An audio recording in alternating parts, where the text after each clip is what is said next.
Alright, in Chapter 3, we are going to focus on America expanding and growing. Now, there are a lot of other political parties that are going to develop during this time, like the Federalists, the Democratic Republicans, and the Whigs. And it's time of war. We'll have the Battle of 1812 with an attempt of the British to come back and control the newly acquired United States. But it's also a big time of expansion, and I want to focus on these little mini lessons on some of the biggest moves west that we have, and what inspired and what were the results of moving west. One of the biggest amount of lands required west was the Louisiana Purchase, which was purchased by French leader Napoleon, who had abandoned his dream by this point of the American Empire. By 1803, the French leader Napoleon is broke and needs money quick.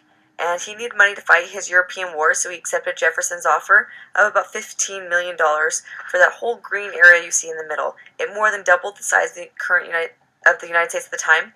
And afterwards, Thomas Jefferson sent Lewis and Clark on exploratory missions to see what the newly acquired land had gained for the United States.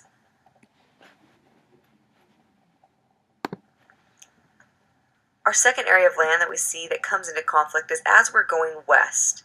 And as we're moving, we see this pink and this blue line, kind of this north versus south. Again, we have not fought the Civil War yet, but Missouri comes in as a state in 1820. And the issue of slave versus non-slave territories and states is raised.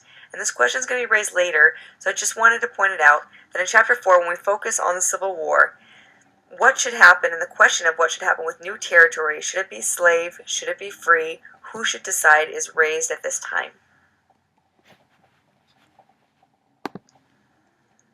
Another issue in pushing west is what to do with the Indians.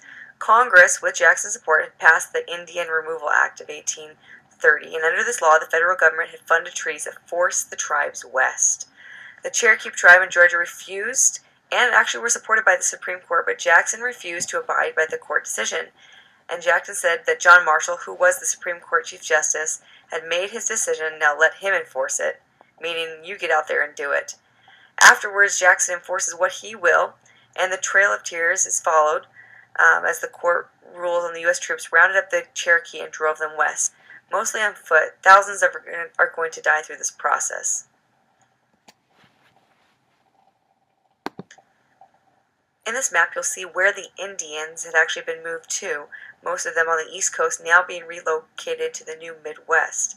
The interesting thing is when that land is required and they want that land as well, they will be forced even further west.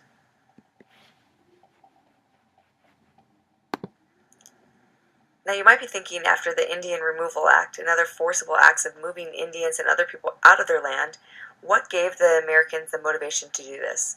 The motivation is illustrated perfectly by this painting here, where we see an angel leading people west across the United States. And this belief, called Manifest Destiny, was the belief that not only was it obvious that they would move west, but it was destined from the gods that they would get this land. So, whatever it took, whatever cost, it was supposed to happen this way, and therefore they would achieve all that they needed to move west until they had the land from sea to shining sea.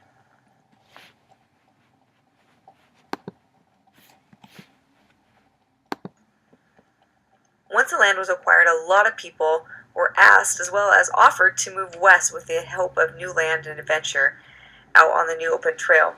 No highways existed at this time, so wagon trails served as the roads of the west, and some people had to actually carve their way through these mountains and these hills and these valleys to form our first trails. The Santa Fe Trail ran from Independence, Missouri to Santa Fe, New Mexico. The Oregon Trail stretched all the way from Independence to Oregon City, Oregon. And the Mormons especially utilized the Oregon Trail on their way to Salt Lake City, settling in the Salt Lake Valley.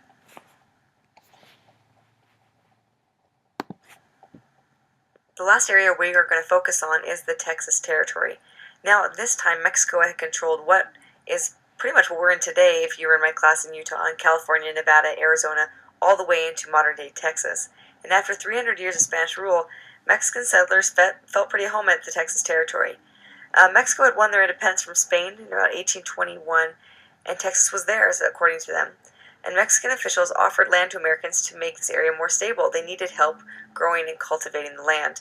So soon afterwards, Americans soon outnumbered the Mexicans in the Texas area, and trouble started.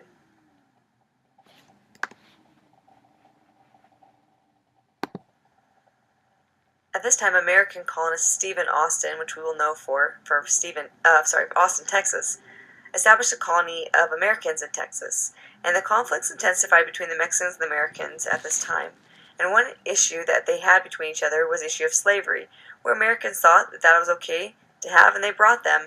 The Mexicans had outlawed slavery, however, in 1829 and did not appreciate slaves being brought into their territory.